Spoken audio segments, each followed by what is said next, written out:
তুমি হও, যেই হও না কেন, বাবার বার্ধক্যজনিত কারণে তার রূঢ় আচরণ, অশালীন আচরণ, অশালীন শব্দ চয়নের কারণে তুমি নিজে দুঃখ এনে শব্দ ব্যবহার করার কোনো পারমিশন নাই। এরপরে কি? ওয়ালা তানহানহুমা, আবার তাকে যে একটু ধমক দিবা, থামাবার জন্য জোরে আওয়াজ করবা, সেটার অনুমতিও তোমার নাই। তো কি করতে হবে তাইলে? ওয়াকুল্লাহুমা কাওলান কারীমা, ছোটবেলায় তোমাকে 10 বার জিজ্ঞাসা করার পরে কি করেছিল? চুমু দিয়ে তুমি বলেছিলে, বাবা এটা না ফোন, এটাতে অনেক কাজ হয়, বড় হলে তুমি বুঝবে। সেম এই জাতীয় ভালোবাসা বাবাকে যদি ফিরায় দিতে পারি তাহলে হবে ইনসাফ। রব আমাকে ইনসাফ করতে বলছেন না ইহসান করতে বলেছেন? কথা বলেন না কেন? তার মানে এর চাইতে আরো আকর্ষণীয় আদর, ভালোবাসা, সোহাগের শব্দ বাবার জন্য চয়েস করতে হবে। এরপরে আল্লাহ পাক কি বলেন? ওয়াখফিজ লাহুমা জানাহাদ দুল্লি মিনার রাহমাহ, বাবা মার জন্য বার্ধক্যজনিত এখন বুড়ো হয়ে গেছে, তাদের অনেক কিছু খেতে ইচ্ছে করে, বলতে ইচ্ছে করে, অসুস্থ শরীর, একদম দুর্বল হয়ে গেছে। এখন কি দরকার? আপনারা দেখেছেন ছোটবেলায় মুরগির বাচ্চা যখন ছোট থাকে তখন মা এই বাচ্চাদেরকে হেফাজত করে কিসের নিচে? আর একটু জোরে বলেন, কিসের নিচে? যদি দেখেন উপরে এক পাখি, মা সাথে সাথে পাখা বিছিয়ে কিচিমিচি আওয়াজ দেয়, বাচ্চাগুলি দ্রুত এসে মায়ের পাখার 2 পাখার নিচে ঢুকে পড়ে, নিরাপদ জায়গা। যদি দেখে পাশ দিয়ে কোনো বেজি যাচ্ছে, মার চোখে পড়ে, সাথে সাথে একটা আওয়াজ দেয়, দ্রুত ভিতরে ঢুকে পড়ে। আল্লাহ পাক বলেন ওয়াখফিদ লাহুমা জানাহাদ দুল্লি মিনার রাহমাহ, যতক্ষণ বেঁচে আছে ততক্ষণ তোমার আব্বা আম্মা শারীরিকভাবে, মানসিকভাবে একটু যাতে আঘাতপ্রাপ্ত না হয়, ব্যথাতুর না হয়, মনে কষ্ট না পায়, এই কারণে তুমি তাদের 2 জনের জন্য ভালোবাসার ডানাকে বিছিয়ে দাও। এই জন্য কিতাবের ভিতরে লিখছে, আমার নিজের ঘরে যদি শীতকালে রুম হিটার না থাকে, রুম হিটার কেনার যোগ্যতা যদি আমার থাকে, তাহলে আমার জন্য জিম্মাদারি হলো বাবার মার রুমে রুম হিটার দিতে হবে। আমার নিজের রুমে নাই, কিন্তু কেনার মতো যোগ্যতা আমার আছে। আমি আমার স্ত্রীকে দেই নাই, আমার নিজের রুমে রাখি নাই, আমার সন্তানের রুমে দেই নাই। ওইটা না দিলে চলবে কেন? সন্তানকে তুমি জন্ম দিয়েছ, বাবার রুমে না দিলে চলবে না, বাবা তোমারও জন্ম দিয়েছে।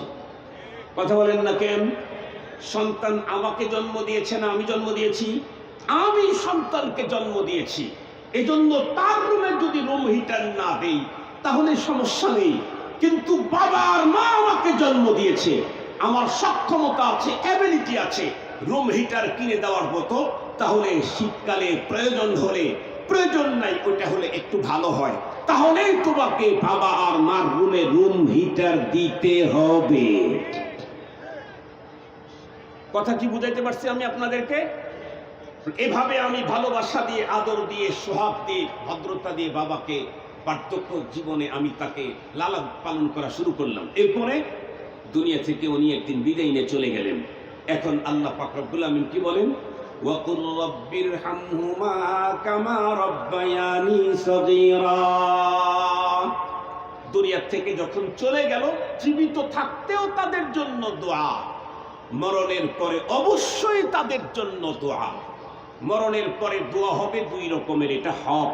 নাম্বার 1, আল্লাহ পাকের কাছে কন্টিনিউ বাবাকে জাহান্নাম থেকে মুক্তির জন্য আল্লাহর আদালতে জামিন ধরতে হবে। কন্টিনিউ আল্লাহর আদালতে বাবাকে জাহান্নাম থেকে মুক্ত করবার জন্য জামিনের আবেদন করতে হবে। আল্লাহুম্মা গফিরলি ওয়া লিওয়ালিদাইয়া ওয়া লিল মুমিনিনা ইয়াওমা ইয়াকুমুল হিসাব। রব্বানা গফির লানা ওয়া লিওয়ালিদাইনা ওয়া লিল মুমিনিন।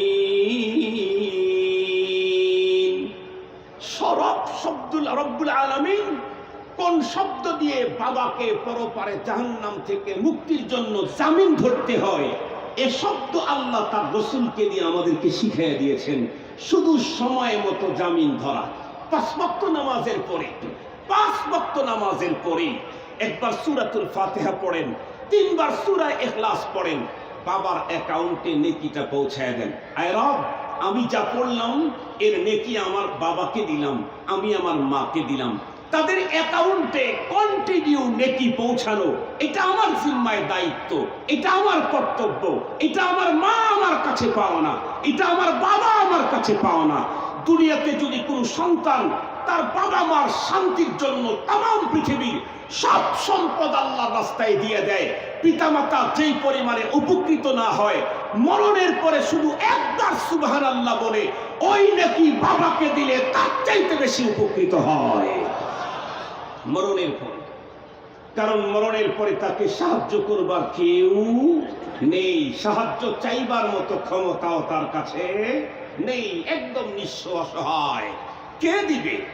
আমি তার উদরের সন্তান, আমি তার গর্ভের সন্তান, আমি যদি না দেই পৃথিবীর কে আর দিবে? এটা আমাদের হক।